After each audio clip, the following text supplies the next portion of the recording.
I thought I'd talk about something positive today because a lot of negativity has been surrounding my YouTube channel, to the point where people are talking about the Archfiend. A lot of people don't like the fact that I've spoken about the guy. Well, it's my opinion. If you don't like it, well, you don't have to be on this channel. You don't have to view this channel. You have the right to click elsewhere. So, you know, for those of you who do, thank you very much. I've received a lot of appreciation from it, from subbers. People are actually subbing my channel because of this, which thank you, and welcome any new subscriber to this channel. It's me doing a lot of me, so so I hope you like it. Just to go into like a little bit of what I've done today, I had my children over. For those of you who don't know, I'm a part-time daddy. Well, not part-time daddy, I'm a full-time daddy, but the fact is, you know, I only get to see my kids whenever their mum permits it. So they're great though. They're beautiful little children. They have a ton of fun. Today I took them out to this place. Have to go up close to the camera to see it. It's the Namco arcade station, or they're called the game station over here. It has loads of like little arcade units. You get to use Namco pennies to actually pop into the machines and play the games. And they also have games that you pay for that you earn tickets. It's a nice little platform. It was great. The kids loved it. It was a fun experience they had with Dad. So I'm hoping to do something similar again. I want to take them to like every single theme park that I can get my hands on, because I'm a huge theme park junkie. I don't know if most of you guys are, but I love theme parks. You know, I've been to Alton Towers, Cheston World of Adventures over here. I've been to the Universal Resort over in Florida. My big goals are to go over to Disneyland and try out Legoland and stuff like that. I want to hit every single theme park that's in my bucket list. But yeah, we went over there and we enjoyed like tons of rides. We rid on the flight simulators and stuff like that. Played on the arcade machines and also ran on the Dodgems, which was hilarious because we were going around bumping into people with my little 4 and 5 year olds. And we had a great time had by all, you know. And even though we're in this big mess of what's going to happen in terms of gaming and DRM licensing, it's nice to know that you can at least take your time and have some fun. So there's that. Yeah, so I had fun doing that. And now let's get on to a little bit of the negative now, because, you know, I have to talk about it, and I'm going to do a little bit of a breakdown in regards to the Xbox One. Now, the Xbox One, I've been talking about this in a couple of my videos in regards to my vlogs, and I've been kind of trashing Microsoft a little bit in terms of what they're doing. Now, a lot of you guys don't understand this, and I understand those who don't and those who do, and Microsoft are basically trying to own the market, and it's something that's really kind of bad, if that makes sense. They're very young, and this has been done before. Now, don't get me wrong, we've had Nintendo do something similar, and not in terms of DRM, but in terms of licensing, when they've held certain developers down. They had a chokehold on a ton of third-party developers with the Nintendo seal of approval. They had a chip in their cartridges on the Nintendo Entertainment System that didn't allow any other manufacturer to develop for their console unless they were licensed through Nintendo. Now, Nintendo had a lot of, bite back from that, because other developers decided that they weren't going to work with them anymore. This is the reason why a lot of third-party developers have left Nintendo, because they stopped trusting in the brand. There was also the fact that, Nintendo kind of in the latter years, and you can check this out on previous episodes of I Got Gameplay. I'll list the episodes at the bottom in the comments section there for you to look at. And the company, they went with the N64. Developers decided to stray away from them, and they strayed away as well in terms of the GameCube, because nobody wanted to work with Nintendo. They damaged themselves and their relationships with developers because of their shady practices that they did before. Have Nintendo learned from that lesson? Yes, they have.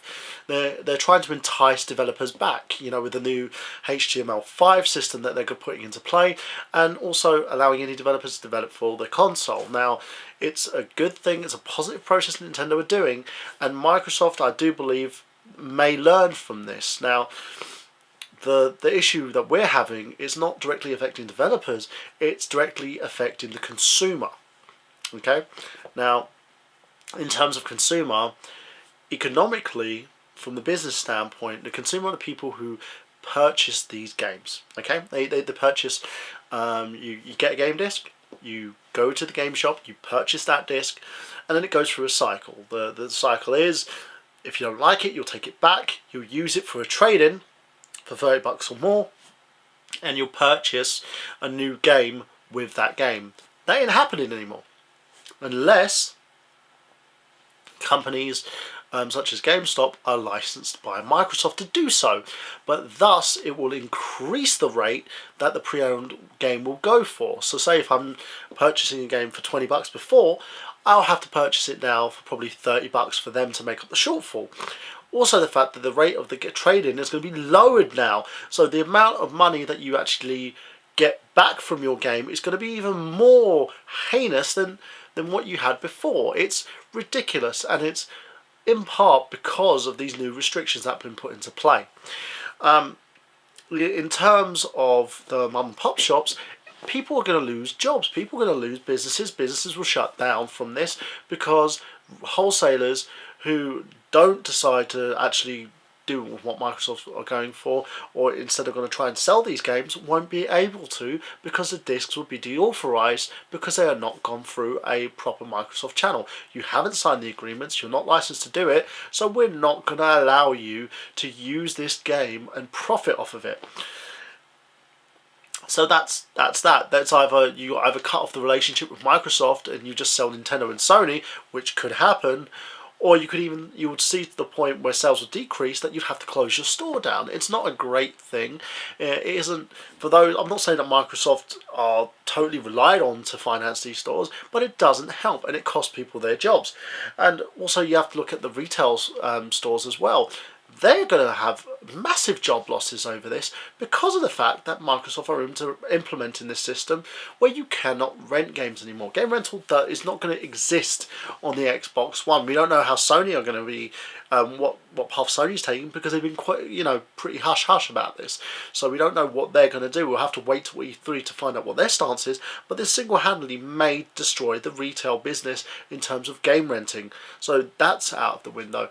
And as Angry Joe stated before, and again you can check out his Xbox Fail Part 2 video in this video section, it's in the comments at the bottom there, he states that the process single-handedly takes away the whole point of owning a game, because you can't own a game anymore. You won't be owning a game. Instead, you're renting a game. It's the same thing that you do with the Xbox Live Arcade games. You're renting a game for the price you pay for it. That destroys the whole process of collecting. So if I want to get a game and I want to pop it into my PlayStation 4 or Xbox One, I can't do that anymore, because once the console goes offline and any service that's provided for it is gone, as seen with the Xbox, the first console released by Microsoft, any game that is licensed to that console, that has to be adhered to, that has to be checked on with the online connectivity, is gone. You have a big paperweight on your hands. As I've stressed this before, you're going to have a console that won't function anymore because of the 24-hour online connectivity. That's gone. Now you won't be able to have discs that function at all as well with that console, because of the fact that if that console was basically deauthorized, if they no longer provide you with a service, that service will stop your console from functioning at all. So you're paying anything up to $600 for a console that is not going to work after probably 20 or 30 years time when they bring out another console and stop support on that, because they will, hence what they did with the 360. And you're going to have games that won't function anymore because they need online connectivity to function. They need a service that Microsoft has implemented to authorize these games and authorize the usage of those games. Now, there are a few positives. For instance, if you have an Xbox console that's been authorized to play certain games, everyone in your household can play them. Now that's a great thing. It's something that the 360 didn't have. If I had a game that I downloaded as part of my Xbox Live or Xbox Arcade package, I was the only one authorized to play them. If I wasn't playing that game and it was a multiplayer game, no one else could play it. But others had access to it, but they had access to the demo, so they'd have to pay for each user on my Xbox 360. So that's a positive. That is a big positive because of the fact that others can actually play that now. Now you have up to 10 people as well that you can give access to play that game. So people who are on your friends list. They can only do that once. That is beyond heinous. It gives the fact that you can say, okay, you can trade it, but only allowed to do that once. And I don't know if that's per game or if that's actually once forever. So unless I generally think a game's great and I pass it on to my friend, it will authorize itself on his account, but then I'll lose that the game on my Xbox, and we can't switch back. Or even if he decides to pass it on to someone else, he can't do that. That's locked to his account. That's done. That's over and done with. So with that system in play, it takes away any freedom that the consumer has. It takes away any freedom. So any freedom that you have to play your games offline, gone. 24-hour connectivity, you can only play the game for an hour once it's disconnected from the net. 1 single hour. So it's every 24 hours that thing has to be connected. If your internet goes offline, you're screwed. If you live in a poor environment where your internet's not that great, you're screwed. If you don't have any internet because you decide that you just want to be wirelessly away from society, you don't want to be online but you want to play games, you're screwed. And that's pretty much it. You've got yourself in a situation where these guys have said, you know what, we don't want the consumer to have choice. We don't want the consumer, if you're buying our product, we want control of every aspect of your gaming. So from pre-owned games to new games, we want control of that, and we want to make sure that we get money from that. Now, there's been an article recently in Forbes magazine, and it's basically an analysis of what Microsoft have actually stated in the process of pre-owned gaming. They're saying now that we're giving the publisher the right to say no. So EA, Ubisoft, any company that's in bed with Microsoft, if they say no to you having a pre-owned version of their game, Microsoft can just, with a touch of a button, stop you from playing any pre-owned games. Right? So, you know, they can sit there and say, you know what, it's like handing someone a gun and saying, right, I'm not going to be blamed for the fact that you shot someone, but I'm going to give you the ability to do so by handing you the gun. I'm handing you something. So here you go. You know, and it leaves people in a disarray. And I can understand that anger in regards to this. A lot of people are angry. A lot of gamers are angry about this. A lot of Microsoft faithful, people who relied on the company, who love the products that they've put out, are angry. And Microsoft is sitting going, well, it's not our fault. Well, you've put this into play. You've gone out of your way to make sure that this console has... It's so complicated to set up that you have to go through a ton of processes to at least enjoy your gaming experience. they've just, it's single-handedly screwed over the people that have brought this company into their foray into gaming, into this platform. You know, the revenue Microsoft was making money off of gaming is because people bought their merchandise, because the consumer have bought their consoles, because people have bought pre-owned games and said, you know what, I like that game, I'm going to continue the trilogy. Look at your Assassin's Creeds, look at your Saints Rows, you know, look at your Dead Spaces. These games, somewhere down the line, someone has bought a game and said, you know what, I like that game, maybe the next one I'm going to buy brand new. Maybe I'll basically you know, purchase the day that this thing comes out. Maybe I want the extra downloadable content with it, so I'm going to reserve that game before it comes out. This is the thing that I think Microsoft don't understand, and the people that have worked on this console, I don't feel myself that they've actually thought about the consumer. And here's where, you know, the rest of us come in. If you're angry about this, and I'm going to say this outright because I feel that it has to be said, do something about it. And the best way to do something about it is watch the E3 show. If they still don't change your mind, do not purchase the console. Simple as. You have 3 options in terms of gaming. The PlayStation 4, the Wii U, and the Xbox One.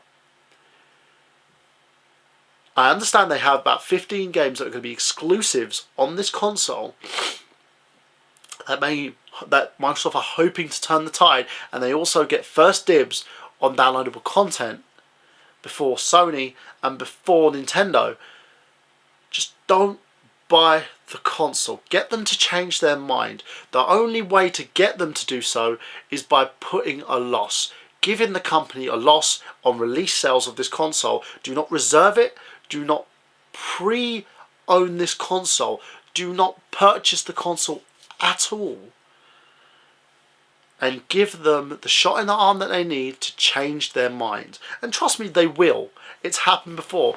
As stated with Nintendo, once they had the third-party developers gone from their console, they are now attempting to entice them back, bring back independent developers, trying to work relationships and rebuild in order to get the Wii U working at a level where it's supported. You know, these companies have hurt Nintendo in a way. They haven't hurt them financially in a big way, but they've hurt them in a way that they don't have the same choice in gaming as Sony and as Microsoft do. So that's the only thing you can do. And for those of you who are going to put up with this, cool. You know, I'm not going to call you guys idiots. I'm not going to call you arseholes. I'm not going to say anything bad about you guys, because that's your choice. And in terms of gaming, in terms of economics, in terms of anything in life, you have a choice. And that's pretty much it in regards to that. And that's everything we understand about the console. Now, am I going to be watching at E3? Yes, I've stated this before. I will be watching Microsoft closely at E3 because I am a Microsoft guy. I love the Xbox. I own an Xbox 360. I own a huge collection of games, over 200 games for my 360. I own over 70 games for my Xbox. I love Microsoft, but the thing is, the Xbox One is probably never going to be on my shelf because it's not worth the money at this point in time. It's not, because of the fact that once the thing is done, there is going to be no replay value in the end. Once online support is cut off from it, this thing is dead. It's gone. There is no other value in this console. You won't be able to sell it for like $1,000 in the end, or like to people who collect these things, because it won't be a console anymore. It will be dead. It will be a paperweight. You won't be able to do it unless you're really good at hacking, unless you can find a way to get this console to work, unless Microsoft decide, you know what, we're going to patch it so this thing can work independently without this online connection. You are screwed. But yet, you do have a choice. So that's pretty much it. You know, depending on me, Angry Joe, any sort of gaming channel out there that tells you about our opinions, that's just that. It's an opinion. You're the person who's got to make a choice between if you want to purchase this or not. But If you don't want to, if you feel like, you know, jilted because of this, don't buy the console. And trust me, if enough of us do this, Microsoft will change their mind. So with that being said, I'm going to do a little bit of a competition today. Yes, it's not much because I'm poor, but I'm going to do a competition. Now, if you're not from the UK, you probably haven't got access to one of these little things. It's a Namco penny. Now, they give these away at the Game Station arcades all the time. I've had a great deal over here, and you know, it's something that I found a little bit of a collectible my day out with my kids. So I want to actually auction this thing off. Now, all you've got to do to win this Namco penny is to like, comment, subscribe. Any video that you actually look at in the channel, leave a comment. Tell me your opinions. That's all I want, an opinion. Now, the best subscribers, the guys that actually put in the best opinions throughout all my videos, even if you call me an arsehole, by the way, because I want, you know, I want to get that conversation going on. I want you guys to actually sit there and say, I'm wrong or I'm right, or you agree or you disagree, because that's what this is all about. It's social networking at its finest. And then tell me where you're from. The winner will be picked out at the best comments, of course, and I will send this thing to you along with some Namco tickets. Again, this is all from the UK, so I don't know if you guys actually have it overseas, but I will send this lot over to you.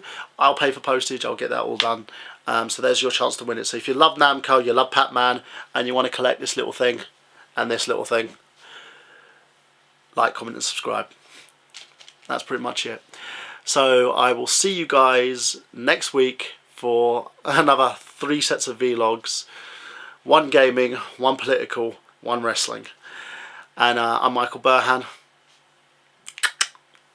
See you then. We rent them with Microsoft's permission. You'll be able to buy at retail or through Xbox Live, through us, okay, on day of release. So that already is gonna fuck GameStop. I mean, how many people with a choice to drive to the fucking store and go through all of GameStop's bullshit is gonna do that when you can just buy it and then download it right there? So GameStop, you're fucked. You think you want to support this console, you're fucked. Your business is fucked. You're gonna start seeing a decrease in sales at your retail stores, buddies. You wanna know why? Because there's no point in buying a physical disc anymore. The whole console is built around the cloud gaming. Infinite cloud power, which is PR bullshit. Do not for a second let them tell you at the conference, if they do this, be on the lookout for it. The infinite power of the cloud, your one Xbox One is actually like 4 Xbox Ones in one with the power, because we can render shit in the background on our cloud. Bullshit!